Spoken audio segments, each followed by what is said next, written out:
ibihe byiza mwe bakunzi bacu ba FLEURY Media TV aho muherereye mwese abari mu mpande enye z'igihugu ndetse no mu mujyi wa Kigali, ndavuga bari burasirazuba, iburengerazuba, amajyepfo ndetse n'amajyaruguru. Ntabwo twibagiwe rero nk'uko duhora tubibabwira, mwe mudukurikirana muri hanze y'igihugu cy'u Rwanda, muvuga muti reka tubashe kuba twakurikirana isheni ya FLEURY Media TV. Nshimira mwe mwakoze subscribe, nimwe mudutera imbaraga zo kuba natwe twahaba 5 kugira ngo tubashe kuba twabagezaho byinshi byiza kandi tubategurira ni mu myidagaduro, ndetse tukabasha kuba twabagirira no mu bice bigiye bitandukanye byitwa ko ari iby'ubuzima. Rero mwakoze subscribe turabashimiye, kandi tubwira mwe mutarayikora yuko byaba byiza mwayikora, kugira ngo tujye tubasha kuba twasangira ibi byiza byose tubategurira haba mu myidagaduro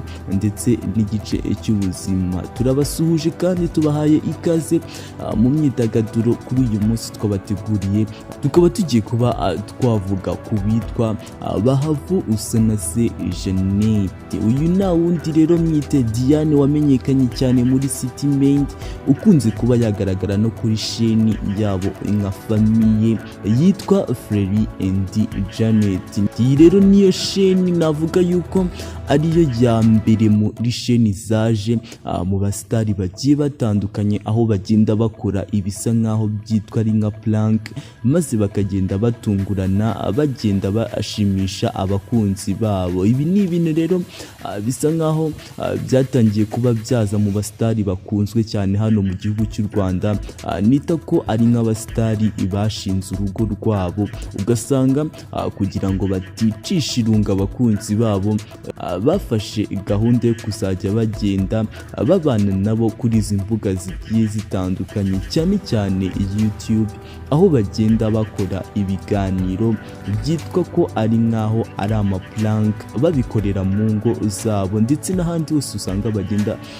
hatandukanye, bakabasha kuba bakora video zigiye zitandukanye z'amaprank kugira ngo babashe kuba baba hafi y'abakunzi babo. Rero navuga yuko uyu ari nkaho umuryango wa mbere wazanye iki gitekerezo cyo gukora ibi bintu byitwa amaprank kuri sheni za YouTube, kugira ngo bajye babasha kuba baba hafi y'abafana babo. Hari n'abandi basitari bagiye batandukanye basa nkaho nabo bari kuza bakora nk'ibi bintu uyu muryango ukora, ariko ubona yuko ari ibintu byiza cyane. Uyu munsi rero ntabwo ari byo tugiye kuvugaho, ahubwo tugiye kuba twavuga kuri uyu mubyeyi witwa Bahavu na Janet, uzwi cyane nanone muri filime yakunzwemo cyane yitwa CITY MAID, akinamo yitwa Diane.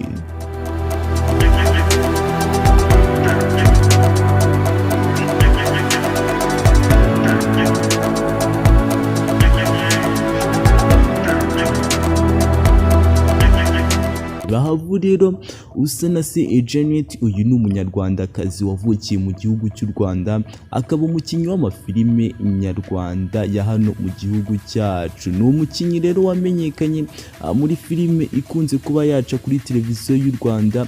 Uyu Janet akaba azwiho cyane ku izina ry'akabyiniro yahawe muri iyi filime yitwa Diane. Ni muri filime rero nk'uko twabibabwiye ica kuri televiziyo y'igihugu cy'u Rwanda.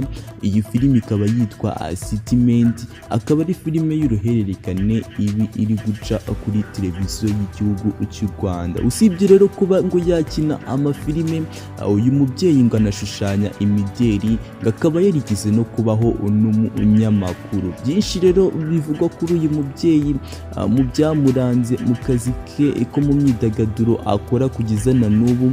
Usibye nawe umugabo we FLEURY nawe akaba azwi cyane hano mu urubuga rw'imyidagaduro nk'umwe mu bategura amashusho.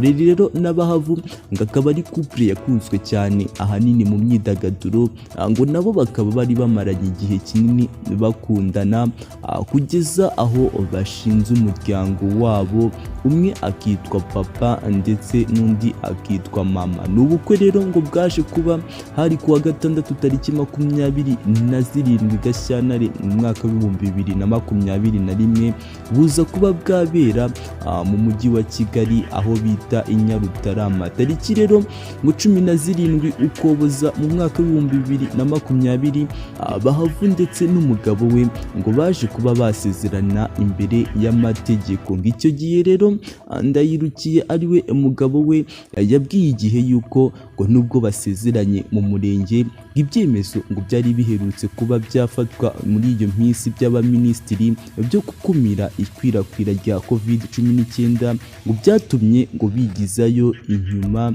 indi mihango y'ubukwe bwabo. Ibi rero nibyo twababwira byaranze ubukwe bw'aba bombi, aho bwaje kuba mu 2021 tariki 27 Gashyantare. Ni byinshi rero byavuzwe muri ubu bukwe bw'aba bombi, naho kwiyakira bikaba byarabereye mu Kiyovu kuri Sheba Hotel. Dukomeje rero ibyagiye birangwa uyu mubyeyi, ndavuga Diane wamenyekanye cyane muri City Maid mu mwaka w'2019 nk'uko twabibabwiye, yaje kuba yakina muri iyi filime ya City Maid izwi cyane amaze yitwamo Diane. Nubwo rero ngo yamenyekanye cyane muri iyi filime, ngo inkuru ye ya nyuma akina muri iyi filime ya City Maid ngo yaje kwerekana yuko baje kuba bamwica maze bakamujugunya mu mazi ya Nyabarongo.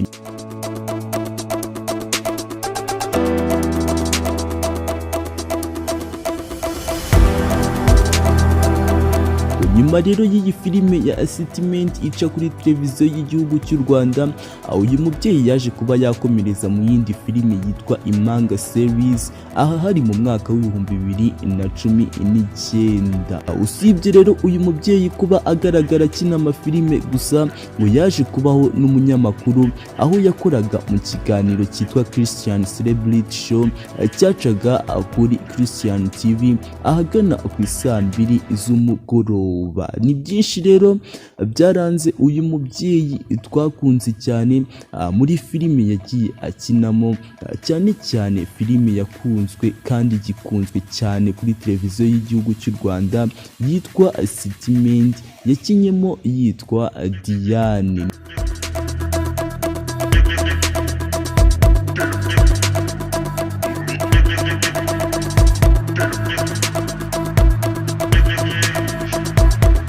Ni byinshi rero byaranze Bahavu, akaba akunze no kuba yagaragara kuri sheni ye y'umuryango yitwa FLEURY and Janet.